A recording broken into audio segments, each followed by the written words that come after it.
요즘 시대는 속도가 곧 능력으로 여기는 시대입니다. 더 빨리 배우고, 더 빨리 일하고, 더 빠르게 성과를 내야 능력 있는 사람으로 그렇게 평가됩니다. 인공지능을 정보를 1초 만에 처리하고 택배는 주문한 다음 날 도착합니다. SNS에서는 누가 더 빨리 유명해지는지, 더 많은 팔로워를 모으는지가 경쟁력이 됩니다. 심지어 교회 안에서도 우리는 종종 빠른 열매, 즉각적인 변화, 단기간의 부흥을 기대합니다. 그러나 그런 세상의 한복판에서 우리가 맞닥뜨리는 불편한 현실들이 있습니다. 아무 일도 일어나지 않는 것 같은 그런 시간들, 열심히 기도하고 열심히 노력하지만 아무런 변화가 없는 시간들, 사람들에게도 하나님에게도 잊혀진 것처럼 느껴지는 시간들, 이런 시간 속에서 우리는 질문하게 됩니다. 하나님은 지금 나를 쓰실 생각이 없으신가? 혹시 나는 실패한 사람인가? 혹시 나는 쓸모없는 인생이 아닌가? 왜 하나님은 내가 준비되었다고 생각할 때 그럴 때는 왜 나를 사용하지 않으실까? 라는 질문들을 우리는 하게 됩니다.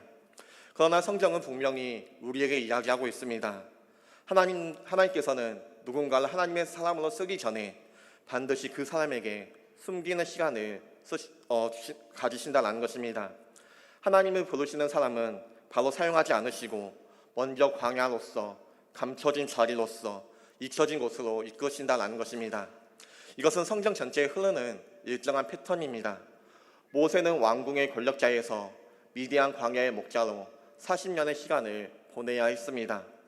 다윗은 기름 부음을 받은 이후에도 왕이 되기까지 약 15년 동안 사울에게 쫓기는 생활을 해야만 했었습니다. 요셉은 형들에게 팔려 노예가 되었고 감옥살이를 하며 무려 13년이라는 시간 동안 잊혀져야만 했습니다. 예수님은 어떠하였습니까?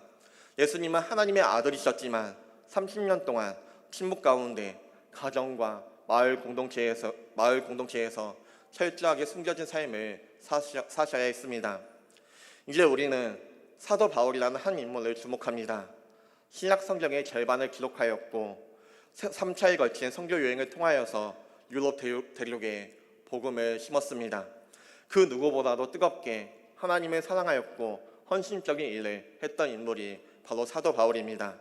그런 바울도 하나님께 쓰임 받기 전까지 약 10년이라는 잊혀진 시간이 있었습니다. 그는 어떻게 보면 한순간에 180도 급진적인 변화를 이룬 사람인 것처럼 보입니다. 그러나 그렇지 않습니다. 광야에서 깎이는 시간이 있었습니다. 다소에서 숨겨진 시간이 있었습니다. 침묵 속에서 재구성되는 시간이 그에게 있었던 것입니다. 이런 시간들이 있었기에 그는 사람을 죽였던 사람에서 사람을 살리는 복음의 사도로 변화될 수가 있었던 것입니다. 오늘 우리는 바울의 회심 이전과 이후의 모습을 보게 될 것입니다. 그러나 그 과정 가운데 우리가 눈여겨보아야 할 것은 바로 그가 드러나기 전에 숨겨진 시간, 아무도 기억하지 않았던 그 시간 속에서 하나님께서 그를 어떻게 빚으셨는가라는 것입니다. 혹 우리 가운데 이런 마음을 가지신 분이 계십니까? 지금 나는 아무 일도 하지 못하고 있는 것 같다고 느끼시는 분들, 하나님은 왜 나를 부르셨을까? 라는 그 이유를 알지 못하시는 분들, 내가 무기력하게 숨겨져 있다고 느껴지시는 분들, 지금 우리가 함께 살펴볼 바울의 이야기 속에서 하나님이 어떻게 한 사람을 숨기시고 빚으시고 다시 세우시는지를 발견하게 되길 소망합니다. 그리고 우리 각자의 잊혀진 시간 속에서도 하나님이 빚으시는 시간임을 믿음으로 나아갈 수 있는 우리 모두가 되시길 소망합니다. 하나님은 사람을 사용하실 때 반드시 먼저 그 사람의 자아를 깨뜨리시고 부수시는 작업을 하십니다. 이 작업은 결코 부드럽거나 가볍지 않으십니다. 때로는 아주 강력한 충돌로 시작됩니다. 바울에게 그 충돌은 다메섹 도상에서 시작되었습니다. 우리가 잘 아는 바와 같이 바울은 대제사장에게 공문을 받아 다메섹에 있는 회당으로 가서 예수님을 따르는 자들을 결박하여 예수님을 끌고 가려는 열심으로 가득 차 있었습니다. 그는 분명히 하나님을 위한 열심으로 생각하였습니다. 그러나 그 열심은 복음을 향한 박해로 드러났고 사람을 죽이는 결과로 나타났습니다. 사도행전은 이렇게 이야기하고 있습니다. 사도행전 9장 1절 말씀 함께 읽겠습니다. 같이 읽겠습니다. 사울이 주의 제자들에 대하여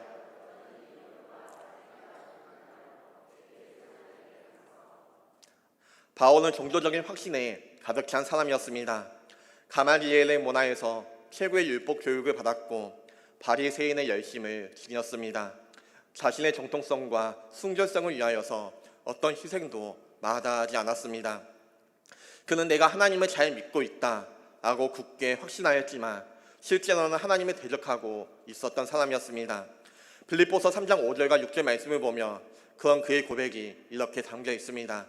우리 빌립보서 3장 5절과 6절 말씀 함께 읽겠습니다.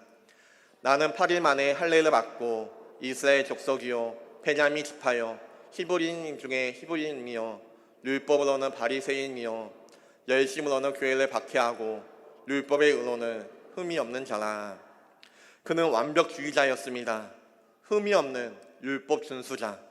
하지만 그 열심이 하나님을 위한 것이라고 생각하며 살아왔지만 오히려 하나님의 교회를 핍박하고 있는 자라는 사실을 깨닫게 되자 바울은 큰 충격을 받게 됩니다. 하나님은 그런 바울에게 말씀이나 논리로 설득하지 않으셨습니다. 강력한 빛과 직접적인 음성으로 그의 인생 가운데 찾아오셔서 그를 멈추게 하셨습니다. 그는 빛을 본 후에 눈이 멀게 되었습니다. 그리고 어떻게 되었습니까? 자기의 의지와 열심을 가지고 다메섹으로 가던 그가 이제는 다른 사람의 손에 이끌려 들어가게 되었습니다. 그 누구보다 잘 보던 자가 아무것도 볼 수 없는 자가 되었고 앞장서서 이끌던 자가 끌려다니게 된 자가 되었습니다. 이 모든 장면은 자기 의와 무장된 자아의 철저한 무너짐을 상징하고 있습니다. 그는 먹지도 마시지도 못하고 사흘의 시간을 보냅니다. 그 시간은 아무런 의미가 없는 시간이 아니라 외적인 침묵 속에서 하나님을 뜨겁게 만나는 영적인 만남이 있는 시간이었습니다. 우리가 바울의 사역을 존경할 수밖에 없는 이유는 단지 그의 지식이나 성교적인 업적 때문이 아닙니다. 그는 뼛속 깊이 하나님 앞에 무너졌고 꺾였던 사람입니다. 자기의 열심으로 살던 인생이 복음 앞에 철저하게 무너졌습니다. 그 무너짐을 통하여서 비로소 하나님 중심의 사람으로 다시 지어져 갑니다. 그 사람이 바로 바울의 모습인 것입니다. 우리에게 이런 무너짐의 시간이 있습니까? 내가 옳다고 여겼던 신념들, 열심들, 종교적인 자존심은 혹시 복음 앞에 깨어져야 할 대상이 아니십니까? 하나님은 오늘도 우리의 자아의 가장 깊은 중심을 바꾸기 위하여서 때로는 우리의 계획을 멈추시고 우리의 속도를 늦추십니다. 무너짐이 곧 시작입니다. 바울에게 다메섹 도상은 끝이 아닙니다. 하나님의 나라의 일꾼으로 세움을 받는 여정의 시작이었던 것입니다. 우리도 무너짐을 두려워하지 말고 그 자리에서 하나님을 만나고 다시 세움을 받는 은혜를 경험할 수 있는 우리 모두가 되시길 소망합니다. 바울이 다메섹 도상에서 주님을 만났던 순간은 회심의 시작이자 자기 깨어짐의 순간이었습니다. 그리고 공동체와의 만남을 통하여서 더욱더 구체화되고 성숙해져 갑니다. 하나님은 언제나 한 사람을 변화시킬 때 그를 공동체로 이끄십니다. 바울 역시 혼자서 완성된 사도의 모습이 아니라 교회의 품 안에서 복음의 사람으로 세워져 갑니다. 다메섹에서 사흘 동안 눈이 멀어 금식하던 바울에게 하나님께서는 아나니아를 보냅니다. 그는 다메섹에 있던 제자 중 한 사람이었으며 바울이 그리스도인들을 잡으러 왔다는 소문을 듣고 두려워하던 자였습니다. 그런 그에게 하나님께서는 말씀합니다. 사도행전 9장 15절과 16절 말씀입니다. 주께서 이르시되 가라, 이 사람은 내 이름을 이방인과 임금들과 이스라엘 자손들에게 전하기 위하여 택한 나의 그릇이라. 그가 내 이름을 위하여 얼마나 고난을 받아야 할 것을 내가 그에게 보이니라 하시니. 아멘. 아나니아는 두려움을 무릅쓰고 바울에게 가서 안수합니다. 그리고 그의 입에서 나온 첫 마디는 매우 인상적입니다. 17절 말씀 함께 읽겠습니다.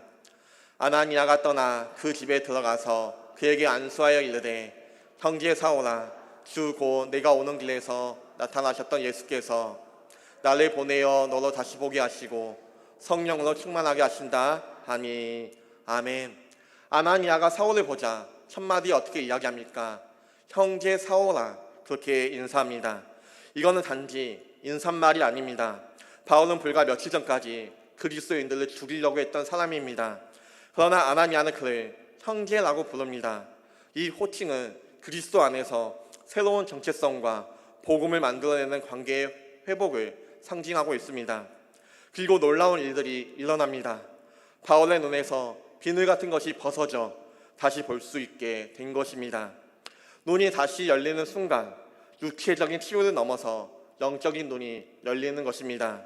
그는 이제 과거의 바리새인 바울이 아니라 복음의 빛을 본 자, 하나님의 나라의 새로운 정체성을 가진 자로서 새롭게 태어난 것입니다. 바울은 세례를 받고 음식을 먹은 후 다메섹에 있는 제자들과 함께 며칠을 머무르며 교제합니다. 그리고 곧 회당으로 나아가 다음과 같이 선포합니다. 20절 말씀 함께 읽겠습니다. 즉시로 각 회당에서 예수가 하나님의 아들이심을 전파하니. 즉시로 회당에 가서 예수님이 하나님의 아들이심을 전파하고 있습니다. 그는 단지 회심에 그치지 않고 자신이 만난 예수님을 증언하는 자로, 자신이 만난 예수님을 전파하는 자로서 다 서기 시작합니다. 복음은 머리로만 믿는 것이 아니라 입술로 증거하고 삶으로 살아내는 것입니다. 바울은 이제 과거의 열심으로 사람을 죽이던 자가 아니라 복음의 생명을 증거하는 자로 변화된 것입니다. 그러나 변화는 언제나 충돌과 긴장을 동반합니다. 그를 보던 유대인들은 혼란에 빠졌고 23절 말씀을 보면 결국 바울을 죽이기로 결의합니다. 그러자 바울이 어떻게 합니까? 밤에 제자들에 의해서 강두리에 담겨 성벽을 타고 도망치는 초라한 모습으로 다메섹을 떠나는 것을 볼 수가 있습니다. 그의 모습은 어떻게 보면 초라합니다. 어떻게 보면 실패처럼 여겨질 수 있습니다. 그러나 그렇지 않습니다. 그는 이제 더 이상 자신의 계획한 삶이 아닌, 자신이 계획하고 자신이 이끌어가는 삶이 아닌 하나님의 인도하심을 따라가는 삶을 배워가는 중이기 때문입니다. 우리는 여기서 한 가지 중요한 복음의 진리를 발견하게 됩니다. 참된 회심은 공동체 안에서 검증되고 성숙된다는 것입니다. 바울은 개인적인 신비 체험으로 끝나지 않았습니다. 그는 교회의 품 안에서 복음을 들었고 환영받았고 때론 거절당하고 도망하였으며 이 모든 과정을 통하여서 하나님 앞에서 복음의 사람으로서 빚어져 나가는 것을 볼 수가 있습니다.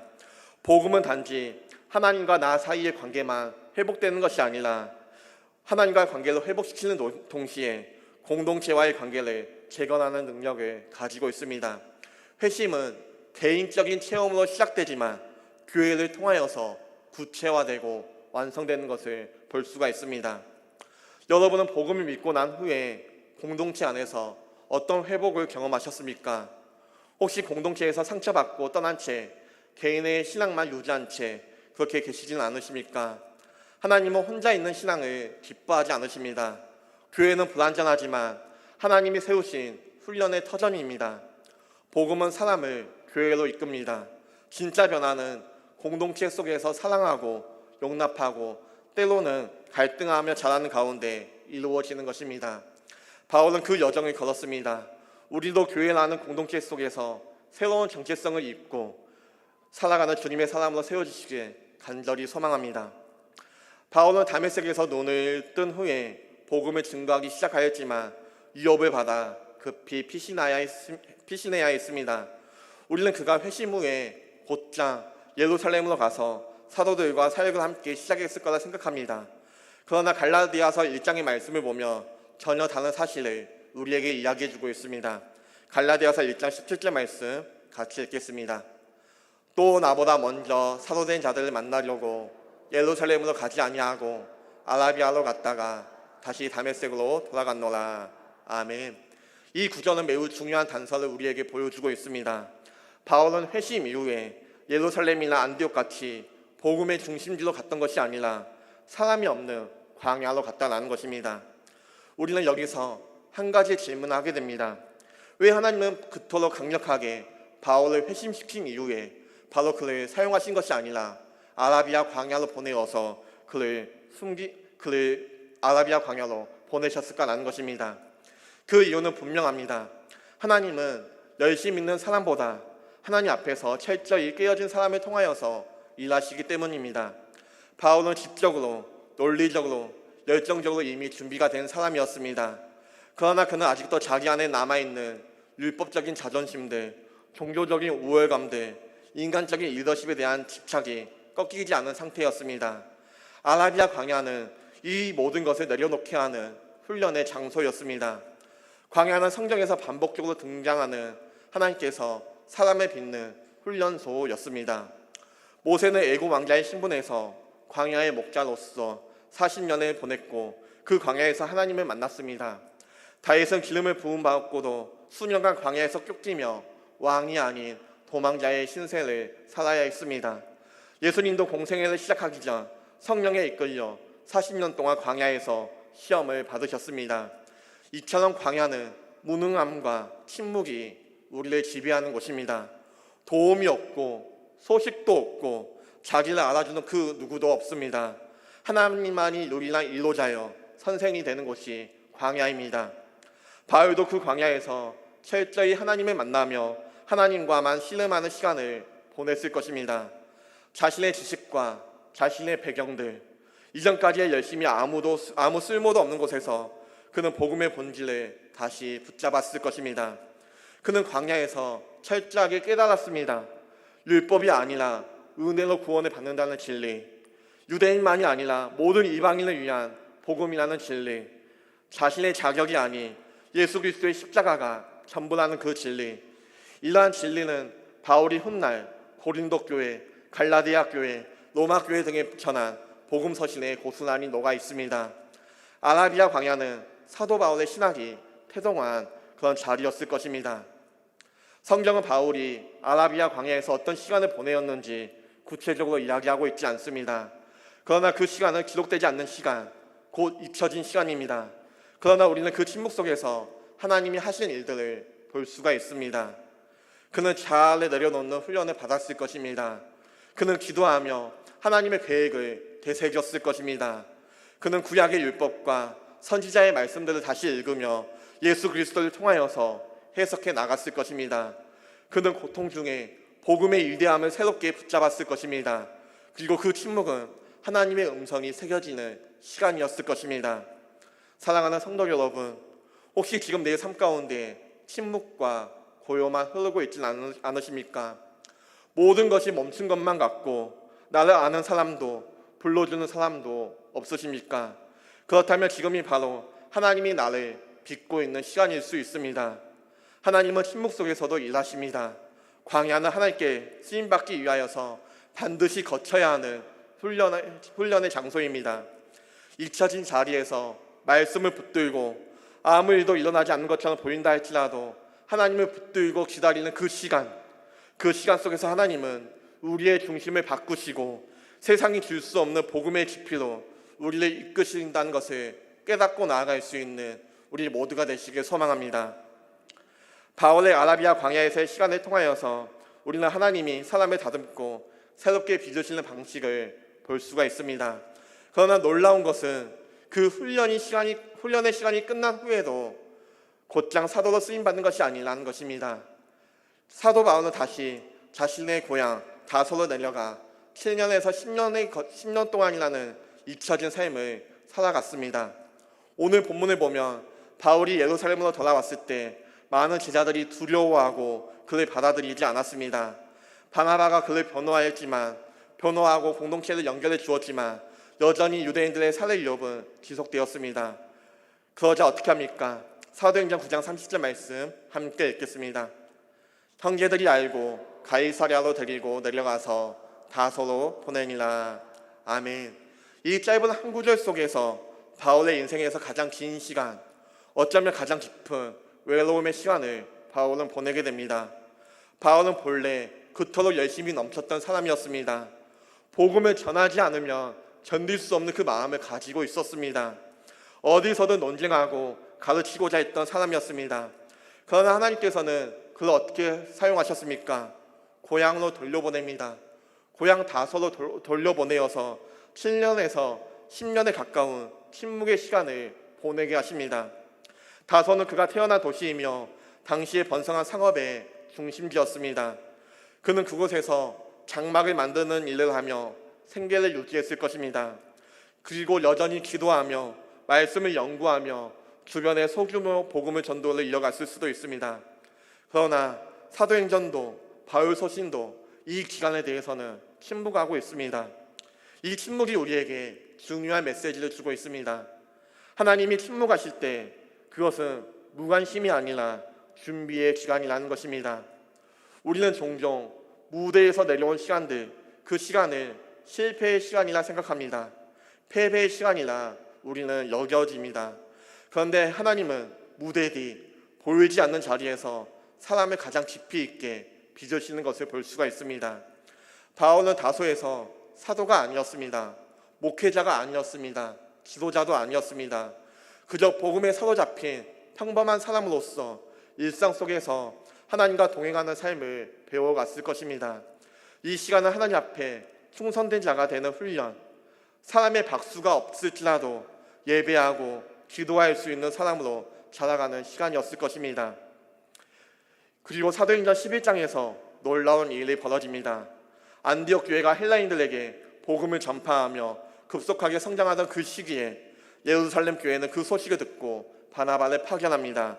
그리고 바나바를 통하여서 잊혀진 이름 사울이 등장하는 것을 볼 수가 있습니다. 우리 사도행전 11장 25절과 26절 말씀 같이 읽겠습니다. 바나바가 사울을 찾으러 다소에 가서 만남에 안디옥에 데리고 와서 둘이 교회에 1년간 모여 큰 무리를 가르쳤고 제자들이 안디옥에서 비로소 그리스도인들이라 일컬음을 받게 되었더라. 아멘. 이 말씀에서 우리는 두 가지를 발견하게 됩니다. 첫째, 하나님은 사람을 세우실 때 정확한 때를 알고 계신다는 것입니다. 지금은 사울의 때였습니다. 다소에서의 시간이 끝나고 다소에서의 잊혀진 시간이 끝나고 복음의 전선으로 나아갈 시간이 다가온 것입니다. 둘째, 하나님은 반드시 중보자, 연결자, 다시 불러주는 사람을 통하여서 준비하신다는 것입니다. 바나바는 단지 좋은 친구가 아니라 하나님이 준비하신 통로였습니다. 그렇게 사울은 다시 복음의 현장에 등장하고 이제 바울이라는 이름을 가지고 사도로서 사도행전의 주인공이 되는 것을 볼 수가 있습니다. 그러나 우리가 잊지 말아야 할 것은 그는 무대로 곧장 돌아온 것이 아니라 철저히 잊혀지고 준비되었고 꺾인 후에 하나님께서 사용하셨다는 것입니다. 혹시 지금 나는 사람들의 기억 속에서 사라진 것만 같은 그런 순간을 보내고 있으십니까?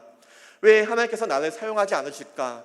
왜 하나님께서 나를 위대한 하나님의 사람으로서 나를 붙들어 주시지 않으실까? 하나님 앞에 원망하지 않으셨습니까? 그렇게 실망하며 나아가지 않으셨습니까? 그렇다면 오늘 이 다소의 이야기를 통하여서 하나님의 타이밍을 신뢰하고 배우며 나아갈 수 있는 우리 모두가 되시길 소망합니다. 하나님은 잊지 않으십니다. 여러분이 광야에 있든 여러분이 다소에 있든 그 시간조차 하나님의 손 안에서 흘러가는 시간들이며 하나님은 반드시 우리를 위한 때를 준비하고 계십니다. 다소에서의 침묵이 없었다면 바울의 능력도 없었습니다. 하나님은 우리를 사용하시기 전에 먼저 잊혀진 자리에서 하나님만 바라보는 법을 우리에게 가르쳐 주십니다. 그리고 그 시간이 다 찼을 때 우리의 이름을 다시 불러주십니다. 이 사실을 기억하며 나아갈 수 있는 우리 모두가 되시길 소망합니다. 아멘. 오늘 우리가 함께 나눈 이 사도행전 9장의 말씀은 단순히 한 사람의 회심 이야기가 아닙니다. 그것은 하나님께서 어떻게 한 사람을 부르시고 다듬으시고 준비시키시며 다시 그 사람을 세우시는지를 우리에게 보여주고 있습니다. 바울은 다메섹에서 회심하였고 공동체를 통하여서 눈을 떴으며 광야에서 깎였고 다소에서 잊혀졌습니다. 그러나 그 모든 시간은 하나님의 손 안에 있는 시간이었습니다. 그 모든 시간은 하나님의 손에 붙들려 있었던 시간이었습니다.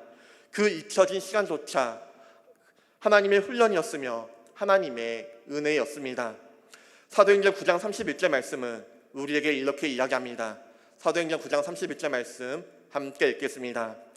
그리하여 온 유대와 갈릴리와 사마리아와 교회가 평안하여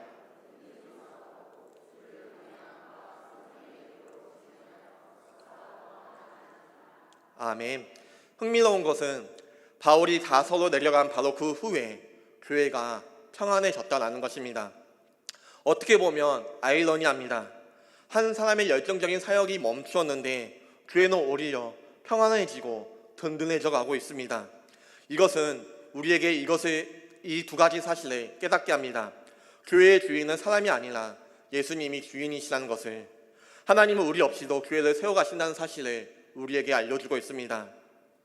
그러나 동시에 우리 한 사람 한 사람을 반드시 그분의 시간표에 따라 준비시켜 간다는 것을 또한 우리에게 알려주고 있습니다. 하나님의 시간은 우리의 시간과 다릅니다. 우리는 속도를 중시하지만 하나님께서는 깊이와 방향을 더욱더 중요하게 여기십니다. 우리는 무대에 서고 싶어 하지만, 우리는 내가 주인공이 되고 싶어 하지만, 하나님은 무대 뒤에서 울며 기도하는 사람을 통하여서 진짜 하나님의 역사를 이루시며 나아가는 것입니다. 사랑하는 성도 여러분, 혹 우리 가운데 잊혀진 시간 가운데 살아가시는 분이 계십니까? 아무도 여러분을 찾지 않고 뒤에는 닫히고 사역은 멈춰 있으며 이름도 기억되지 않는, 그러나 잊지 마시길 바랍니다. 하나님은 그 시간을 통하여서 우리를 훈련시키시고 우리를 준비시키십니다. 바울이 그리하였고 모세도 그렇게 하였고 요셉도 그랬으며 예수님조차도 30년의 침묵의 시간을 보내야 했습니다. 잊혀짐은 끝이 아닙니다. 그것은 하나님의 깊은 사랑이며 부르심의 시작입니다. 광야는 버림받는 자리가 아니라 하나님의 시선이 머무는 자리입니다. 그 잊혀짐의 시간 속에서 하나님의 은혜를 깨닫고 더욱더 준비하며 나아갈 수 있는 하나님의 사람으로서 빚어져 나아갈 수 있는 우리 모두가 되시길 간절히 소망합니다. 아멘. 우리 함께 주가 거기 계심으로 찬양하며 나아가겠습니다.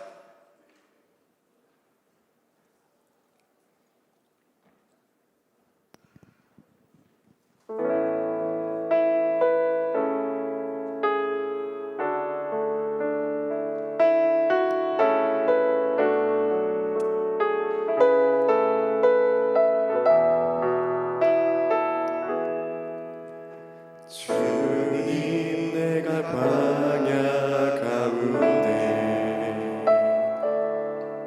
나아가 설 수 있는 것은 바로 그곳에 내 주 예수님께서 계시기 때문임을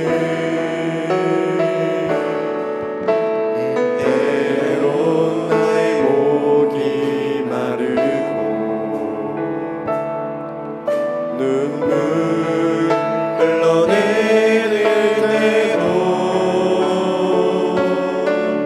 주의 약속이 나여 두 손을 들고 주의 영광 선포하리. 나의 오름이 광야에서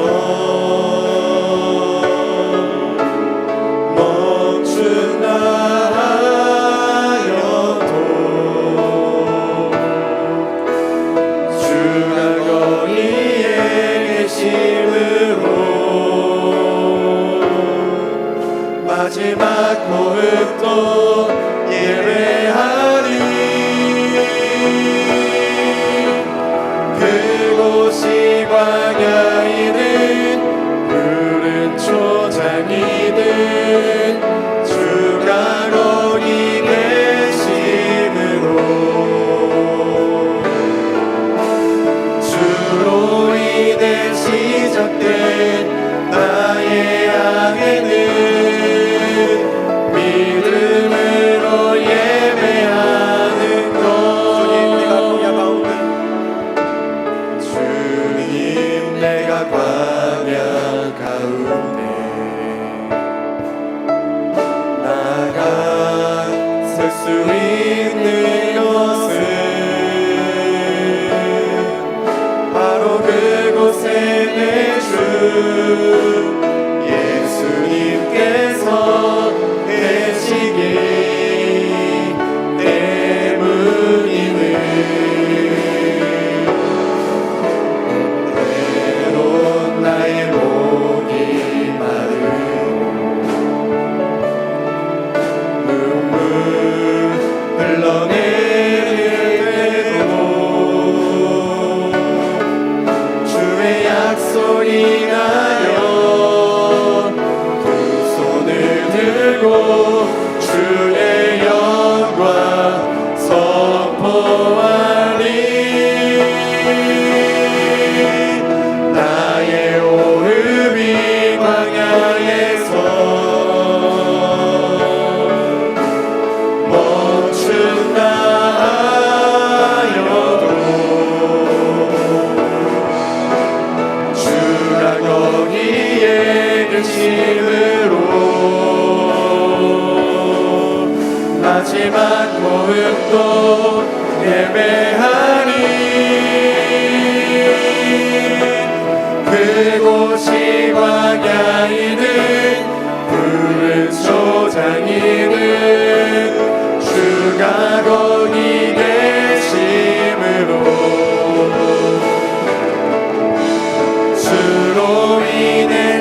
주가 거기에 계심으로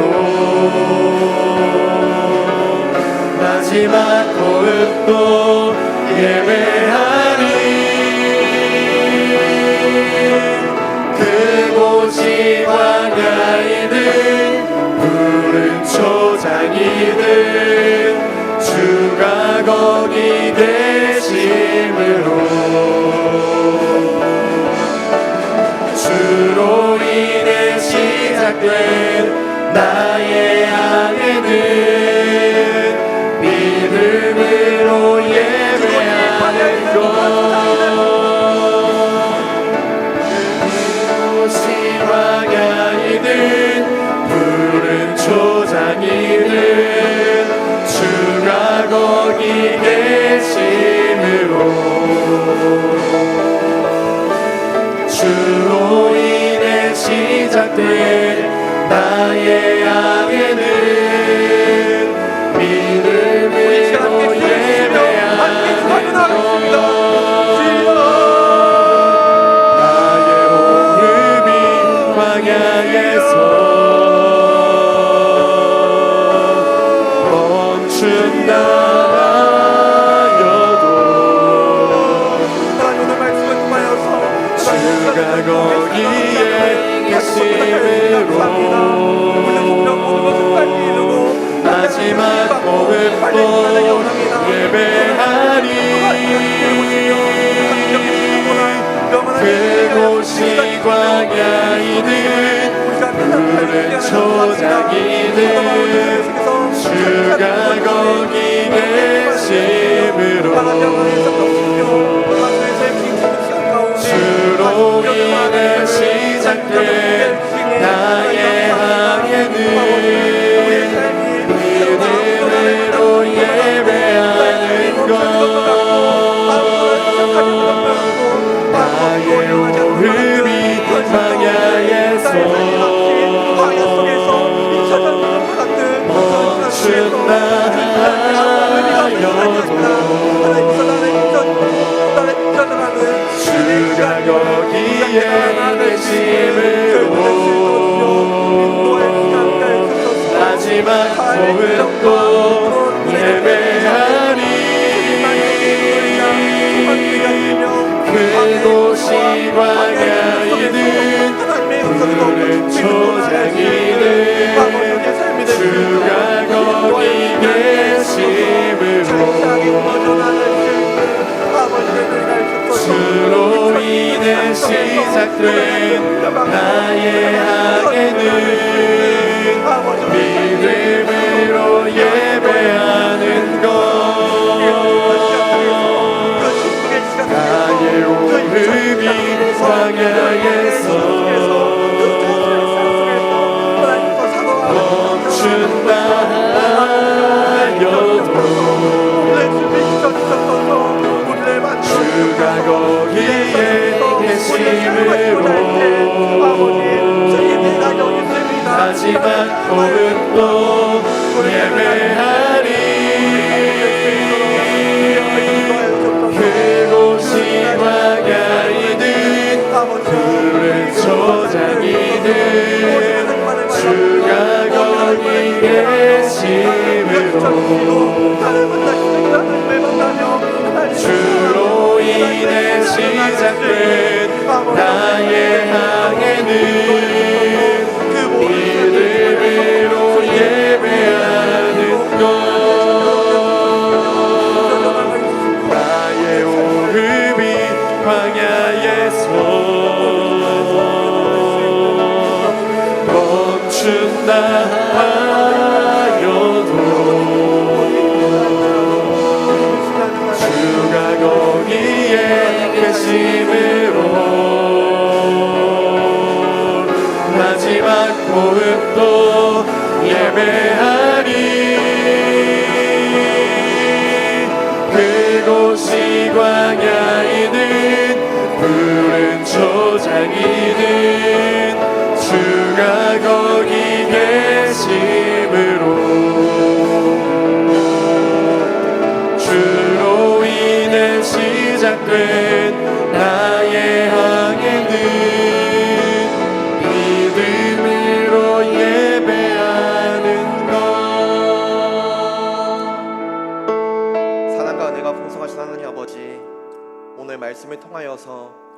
하나님의 시간은 결코 우리의 시간과 같지 않음을 다시 한번 깨닫게 하여 주시니 감사합니다. 우리는 종종 모든 것을 빨리 이루고 빨리 쓰임받고 빨리 변화되기를 원합니다. 그러나 주님은 속도가 아니라 깊이를 보시고 단기적인 성과보다는 영원한 열매를 위하여서 우리를 기다리시며 준비시키심을 깨닫게 하여 주시니 감사합니다. 바울이 다메섹의 빛 앞에 철저하게 무너진 후에 교회의 품 안에서 회복되고 아라비아 광야에서 꺾였으며 다소에서의 긴 침묵 속에서 다시 빚어진 것처럼 우리의 인생 또한 주님께서 빚어 나가시는 그 시간임을 고백합니다. 지금 우리의 삶이 멈춘 것처럼 느껴질 때, 아무도 나를 기억하지 않고 아무 일도 일어나지 않는 것처럼 느껴질 때, 그것이 하나님의 손 안에 있는 잊혀짐의 은혜의 시간임을 우리가 믿게 하여 주옵소서.